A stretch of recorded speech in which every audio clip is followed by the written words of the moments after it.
जब मेरे मन में वक्फ के एक्ट पर काम करने का विचार आया तो सबसे पहले मैंने सैयदना साहब से सलाह मशवरा किया।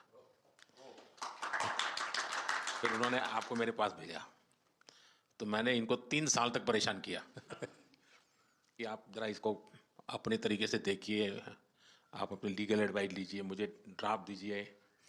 यानी आप कल्पना नहीं कर सकते इतना कंसल्टेशन में उन्होंने मेरा साथ दिया। आप में से जो भी जानकार लोग उनको बात कर करके ले आए और एक एक शब्द फुल स्टॉप कॉमा में क्या करना चाहिए यहाँ तक मुझे मदद मिली। ये बात मेरे लिए कोई नई नहीं थी, कैसे करना उसके लिए आपको शायद याद होगा जब आपके दादाजी सैयदना साहब, अब वो तो 9900 से, तो एक बार मेरे घर पे आए थे तो फिर उसी में से बात निकली पाटन की।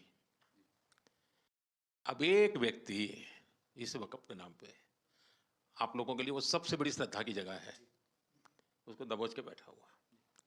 अब मैं भारी कोशिश है की मैंने खुद ने, यानी मुझे मालूम था कि कितनी पीड़ा आप लोग सह रहे। एक्चुअली वक़्फ़ का जो स्पिरिट है आखिर ये किस चीज़ के लिए, किसके लिए, उसका अगर दुनिया को उत्तम से उत्तम कोई मॉडल दे पाएगा तो सैयदना साहब दे पाएंगे। लेकिन अब नई व्यवस्था में कानून के तहत तो दुनिया देखे कि भी देखिए कल तक वक्फ के नाम पर क्या हुआ और अब देखिए कैसा हो सकता है। और जब गरीब से गरीब इंसान की दुआ मिलेगी तो उसकी ताकत अनेक गुना बढ़ जाती है जी। हमारा काम है ऐसे लोगों के हाथ में अधिकार देना, ऐसे लोगों के हाथ में व्यवस्था देना। तो इसके लिए हम इतनी बड़ी लड़ाई लड़ रहे हैं। वीडो जो है, महिलाएं हैं, उनके साथ बहुत नाइंसाफ़ी हो रही है जी।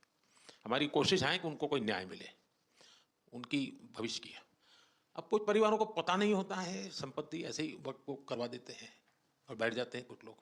तो मेरे पास ये कानून तो बाद में बना, पहले राउंड में जब मेरे पास रिपोर्टिंग आया, जब मैं यहाँ 19 में जीत करके आया तब मेरे पास आया, 1700 से ज़्यादा मुस्लिम समाज की शिकायतें थी कि हमें न्याय दो, वक़्फ़ वालों ने हमारे साथ ये किया है। उसमें ज़्यादातर बहनें बेटियां थी।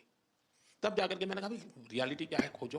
तो ये रातों रात नहीं आया जी, लगातार 5 साल तक हर बारीक चीज़ को कोशिश की है समय।